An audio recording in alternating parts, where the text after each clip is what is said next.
दोस्तों, आज हम पढ़ेंगे हामिद खां, जो कि एस.के. पोटेकवाड द्वारा लिखा गया है। तक्षशिला में आगजनी समाचार पत्र की यह खबर पढ़ते ही मुझे हामिद खां याद आया। मैंने भगवान से विनती की, हे भगवान, मेरे हामिद खां की दुकान को इस आगजनी से बचा लेना। तो एक बार एस.के. पोटेकवाड को एक समाचार पत्र मिलता है और उसमें यह लिखा होता है कि तक्षशिला में आगजनी यानी कि सांप्रदायिक झगड़े, इस वजह से आग लगी है। तक्षशिला ये कहाँ पर है? तक्षशिला एक पौराणिक खंडहर है जो कि पाकिस्तान में है। ठीक है, तो वहाँ पे आग लगी थी। यह समाचार पत्र उन्हें ऐसा उसमें लिखा हुआ मिला था। तो जब उन्हें ये खबर मिली, उन्होंने खबर पढ़ी एस.के. पोटेकवाड ने, तो उन्हें हामिद खां की याद आई और एस.के. पोटेकवाड ने भगवान से ये प्रार्थना की कि मेरे हामिद खां की दुकान को इस आगजनी से बचा लेना। लेकिन ये हामिद खां कौन है और एस.के. पोटेकवाड कब हामिद खां से मिले थे, कैसे मिले थे, तो चलो इसको हम पढ़ते हैं। अभी 2 साल ही तो बीते हैं जब मैं तक्षशिला के पौराणिक खंडहर देखने गया था। एक ओर कड़कड़ाती धूप, दूसरी ओर भूख और प्यास से मेरा बुरा हाल हुआ था। रेलवे स्टेशन से करीब 1.25 मील की दूरी पर बसे एक गांव की ओर निकल पड़ा। हस्तरेखाओं के समान फैली गलियों से भरा तंग बाजार, जहाँ कहीं नजर पड़ी धुआं, मच्छर और गंदगी ने स्वागत किया, या गंदगी से भरी जगह ही मिली। कहीं कहीं तो सड़े हुए चमड़े की बदबू ने स्वागत किया। लंबे कद के पठान पठान होते हैं अफगानी लोग, अपनी सहज अलमस्त यानी अपनी मस्त चाल में चलते नजर आ रहे थे। तो यहाँ पे कहानी की शुरुआत होती है। एस.के. पोटेकवाड बताते हैं कि 2 साल ही बीते थे जब मैं तक्षशिला के पौराणिक खंडहर देखने गया था। कड़कड़ाती हुई धूप थी और बहुत भूख और प्यास भी लग रही थी। रेलवे स्टेशन से करीब वह 1.25 मील की दूरी पर एक बसे हुए गांव की ओर निकल गए, क्योंकि वह भूखे थे। उन्हें एक अच्छे से होटल रेस्टोरेंट की तलाश थी जहाँ उन्हें खाना मिल सके। हस्तरेखाओं यानी हाथ की लकीरों जैसा असामान्य या बिखरा हुआ एक फैला हुआ तंग बाजार था, और जहाँ कहीं भी नज़र पड़ती थी वहाँ पे गंदगी जैसे धुआं, मच्छर, गंदगी नज़र आती थी। और कहीं कहीं तो इतनी बदबू ने स्वागत किया कि मतलब वो बताते हैं चमड़े की बदबू ने भी स्वागत किया।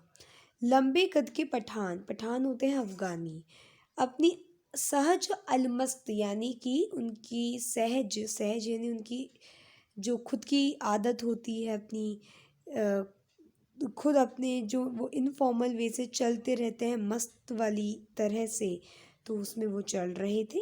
हर जगह वह नज़र आ रहे। चारों तरफ चक्कर लगा लिया, पर अभी तक कोई होटल नज़र नहीं आया। मन में विचार आया, इस गांव में होटल की ज़रूरत ही क्या होगी। अचानक एक दुकान पर नज़र आई। एक दुकान उन्हें नज़र आती है एस.के. पोटेकवाड को, जहाँ चपातियाँ सेकी जाती। चपातियाँ जैसे हम हिंदी में रोटियाँ बोलते हैं, वह सेकी जा रही थी। चपातियों की सौंधी महक यानी सुंदर महक से मेरे पाँव अपने आप उस दुकान की ओर मुड़ गए, क्योंकि वैसे भी वो भूखे थे, तो उन्हें लगा यहाँ उन्हें खाना मिल जाएगा, तो वह उस जगह चले गए। अपने अनुभवों से मैंने जान लिया था कि परदेश में मुस्कुराहट ही रक्षक और सहायक होती है। सो मुस्कुराते हुए मैं दुकान के अंदर घुस गया। अब जब वे दुकान में जाते हैं तो वो क्या देखते हैं? एक अधेड़ उम्र का पठान अंगीठी के पास सिर झुकाए चपातियाँ बना रहा है। अधेड़ होता है जो आधी उम्र कह सकते हो, हम 50 ईयर्स का हो गया हो और उसकी अब उम्र ढलती जा रही हो। तो एक अधेड़ उम्र का पठान था, ठीक है, जो अंगीठी के पास सिर झुका करके चपातियाँ सेक रहा था। मैंने जो ही दुकान में प्रवेश किया, वह अपनी हथेली पर रखे आटे को बेलना छोड़कर, तो वह रोटी बेल रहा था।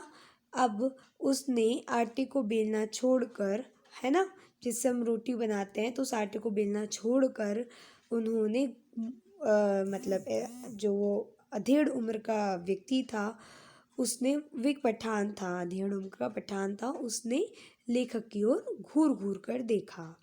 मैं यहाँ पे लेखक ही हैं, उसकी तरफ देखकर मुस्कुरा दिया। फिर भी उसके चेहरे के हाव भाव में कोई परिवर्तन नहीं हुआ, तो वह मुस्कुरा दिए, है ना। तो लेखक मुस्कुरा दिया करते थे जब भी उनको कुछ बात समझ नहीं आती थी या कोई उनको देखा करता था घूर घूर के, तो वो मुस्कुरा देते थे। जैसे यहाँ पे ये व्यक्ति देख रहे हैं उन्हें घूर घूर के पठान, तो वो हंस दिया करते थे, ठीक है। सो वैसा ही करते हैं, हंस देते हैं। लेकिन अभी भी वह जो पठान होता है उन्हें घूर घूर कर देख रहा होता है।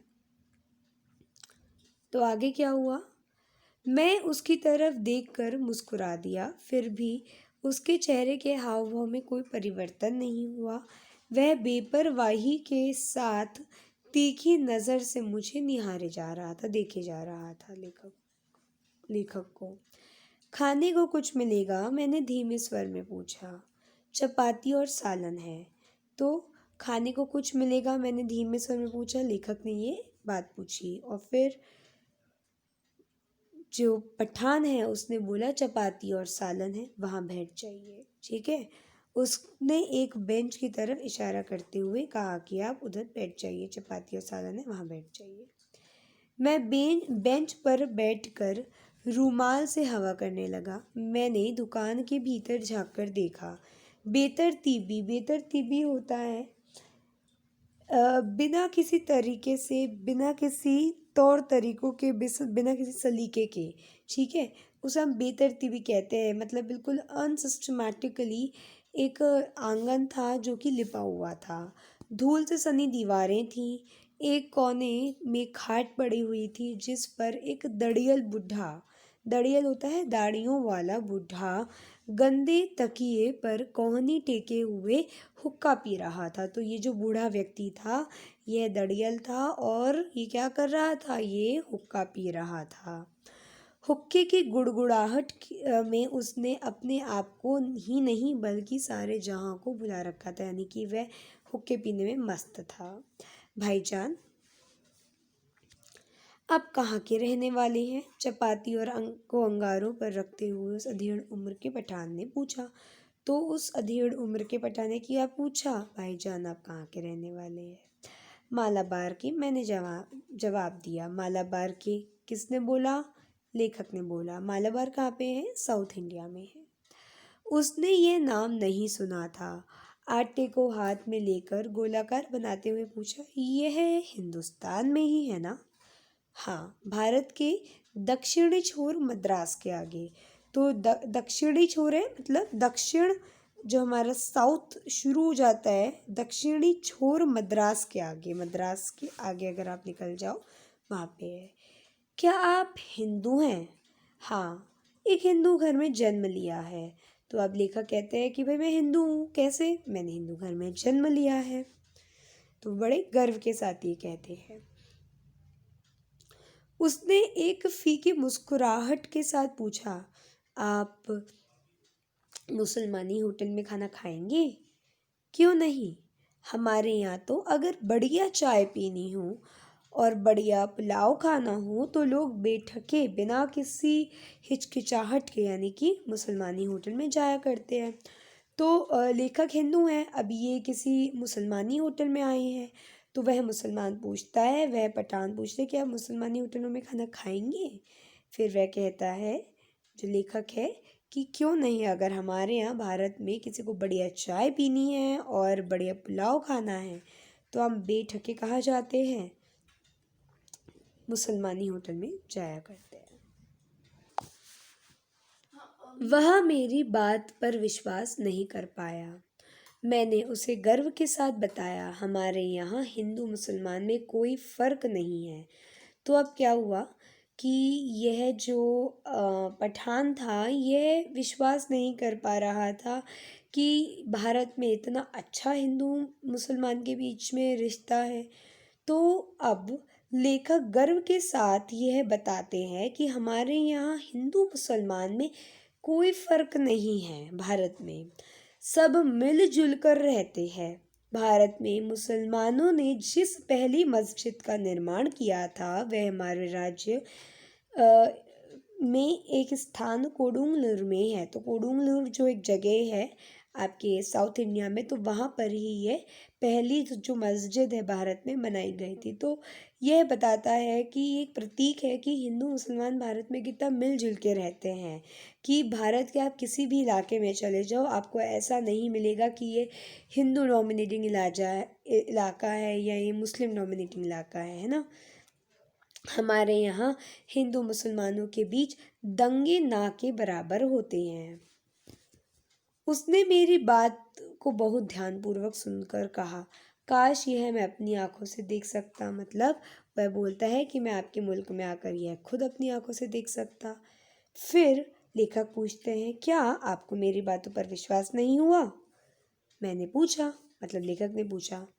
मुझे आपकी बात पर पूरा यकीन हो गया है, पर मैं इस पर ईमान नहीं लगा सकता, यानी इसको सोच नहीं सकता, इस पर विश्वास नहीं लगा सकता, इस पर उम्मीद नहीं लगा सकता, क्योंकि इन्होंने कभी, हामिद खान ने कभी ये चीज़ नहीं देखी थी अपने मुल्क में।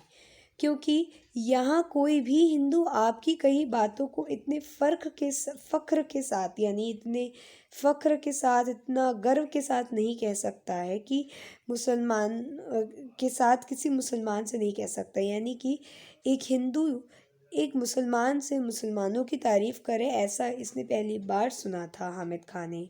उसकी नज़र में हम आतताइयों की औलादे हैं। आतताई होते हैं जो आतंकी होते हैं, उनके ही औलादे हैं। हामिद का कहता है भारतीयों के लिए, हिंदुओं के लिए, भारतीय हिंदुओं के लिए हम आतताइयों की औलादे हैं। हमें इस हालत में अपनी आन के लिए लड़ना पड़ता है, यह हमारी नियति है। उसकी आवाज़ में सच्चाई कूट कूट कर भरी थी। आपका शुभ नाम? मैंने पूछा। तो लेखक ने पूछा कि आपका पूरा नाम क्या है, आप कौन हैं? हामिद खां, वो जो चारपाई पर बैठे हैं वह मेरे अब्बा जान हैं। अच्छा, आप 10 मिनट इंतज़ार कीजिए, सालन अभी पक ही रहा है। सालन होता है दरअसल ये साग होता है, सब्ज़ी साग आप इसे कह सकते हो, ठीक है। मैं इंतज़ार करने लगा। तो अब इस पठान ने बताया कि मेरा नाम हामिद खां है, जो चारपाई पर बैठे हैं वह उनके अब्बा जान है जो हुक्का पी रहे थे, ठीक है। फिर वो कहते हैं हामिद खां कि आप 10 मिनट इंतज़ार कीजिए, सालन अभी पक रहा है। फिर वह इंतज़ार करने लगे लेखक। अरे ओ अब्दुल, हामिद खान ने ज़ोर से आवाज़ लगाई। एक छोकरा दौड़ता हुआ आया जो आंगन में चटाई बिछाकर लाल मिर्च सुखा रहा था। तो अब अब्दुल, एक बच्चा है जिसको बोला गया है, तो ये उसको आवाज़ लगाता है हामिद का, अरे ओ अब्दुल। हामिद खान ने ज़ोर से आवाज़ लगाई और अंदर से ही एक छोकरा दौड़ता हुआ आंगन में आया और आंगन में आकर उसने चटाई बिछाई और लाल मिर्च सुखाई। हामिद ने पश्तो भाषा में उसे कुछ पूछा, सॉरी उसे कुछ आदेश दिया। पश्तो भाषा होती है, यहाँ पे आपको दे भी रखा है एक प्राचीन भाषा। तो पश्तो भाषा में, अपनी प्राचीन भाषा में उसे कुछ आदेश दिया, कुछ कहा हामिद खान ने उस अब्दुल को। वह दुकान के पिछवाड़े की तरफ चला गया। भाईजान, जालिमों की इस दुनिया में शैतान भी लुक छिप कर चलता है। किसी पर धौंस जमाकर या मजबूर करके हम प्यार नहीं मोल सकते। आप ईमान के से मोहब्बत के नाते मेरे होटल में खाना खाने आए हैं। ऐसी ईमानदारी और मोहब्बत का असर मेरे दिल में क्यों ना पड़े। मतलब आप एक हिंदू हैं और आप तब भी मेरे यहाँ खाना खाने आए हैं, तो ये बहुत मुझे अच्छा लगा और इसका असर मेरे दिल में, मेरे मन में क्यों ना पड़े। अगर हिंदू और मुसलमानों में ईमान होता है, धर्मों में आपस में अगर मोहब्बत होती तो कितना अच्छा होता। धीमे स्वर में बोलते हुए वह अंगीठी से आखिरी चपाती उतार कर रख रहा था। जो छोकरा पिछवाड़े की तरफ गया था उसने एक थाली में चावल लाकर सामने रख दिया। हामिद खान ने 3-4 चपातियाँ रख दी, फिर लोहे की तश्तरी में सालन परोसा, सब्जी परोसी। छोकरा साफ पानी से भरा हुआ एक कटोरा मेज़ पर रखकर चला गया। मैंने बड़े चाव से भरपेट खाना खाया। फिर अब यहाँ पे लेखक ने पूछा कितने पैसे हुए। जेब में हाथ डालते हुए मैंने हामिद खां से पूछा। मुस्कुराते हुए हामिद खां ने हाथ पकड़ लिया और बोला, भाईजान माफ़ कीजिएगा, पैसा नहीं लूँगा, आप मेरे मेहमान हैं। मेहमान नवाजी की बात अलग है, एक दुकानदार के नाते आपको खाने के पैसे लेने चाहिए। तो अब हामिद खां पैसे नहीं ले रहा था, है ना। तो अब मुस्कुराते हुए हामिद खां ने हाथ पकड़ लिया और बोला, भाईजान माफ़ कीजिएगा, पैसे नहीं लूँगा, आप मेरे मेहमान हैं। ठीक है। फिर लेखक बोलते हैं कि मेहमान नवाजी की बात अलग है, एक दुकानदार के नाते तुमको पैसे तो लेने पड़ेंगे, आपको मेरी मोहब्बत की कसम, ये बोलते हैं लेखक हामिद खां को। फिर 1 रुपए के नोट को मैंने हामिद खां की ओर बढ़ाया। वह सकुचा रहा था, मतलब वह हेसिटेट हो रहा था। उसने वह रुपया लेकर फिर मेरे हाथ में रख दिया। और आगे क्या हुआ, उसने कहा, भाईजान मैंने खाने के पैसे आपसे ले लिए हैं, मगर मैं चाहता हूँ कि यह आप अपने हाथ में रखें। आप जब पहुँचे तो किसी मुसलमानी होटल में जाकर इस पैसे से पुलाव खाएं और तक्षशिला के भाई हामिद को याद करें। तो कहते हैं हामिद खां कि जब आप भारत जाए और किसी मुसलमानी होटल में पुलाव खाएं तो यह पैसा अब तब उस जगह पे दे दीजिएगा और तक्षशिला के भाई हामिद को याद कीजिएगा। फिर वहाँ से लौटकर मैं तक्षशिला के, अब उन्होंने खाना पीना खा लिया, फिर वहाँ से लौटकर वह तक्षशिला के खंडहर की तरफ चला गया। उसके बाद मैंने फिर कभी हामिद खां को नहीं देखा, पर हामिद खां की वह आवाज़, उसके साथ वह बिताए हुए जो क्षण हैं, आज भी इन्हें याद आते हैं लेखक को। उसकी वह मुस्कान आज भी लेखक के दिल में बसी है। तक्षशिला के सांप्रदायिक दंगों की चिंगारियों की आग से हामिद और उसकी वह दुकान जिसने मुझ भूखे को दोपहर में खाना खिलाया, मेरी क्षुधा को तृप्त किया, भूख को तृप्त किया, वह बची रहे, ऐसी मैं प्रार्थना करता हूँ। तो कहते हैं कि ये जो सांप्रदायिक दंगे हैं, इस कारण, इन वजहों से जो हामिद की दुकान है उनको कुछ असर ना पड़े, वो बिल्कुल ठीक रहे, हामिद ठीक रहे, उसकी दुकान ठीक रहे। उस दुकान पे एक हिंदू ने अपना मतलब पेट की भूख बुझाई थी, तो वहाँ जो हिंदू लड़ रहे हैं वो ये याद कर ले कि उनके ही समाज का एक हिंदू यहाँ आके अपना पेट भरा था। धन्यवाद।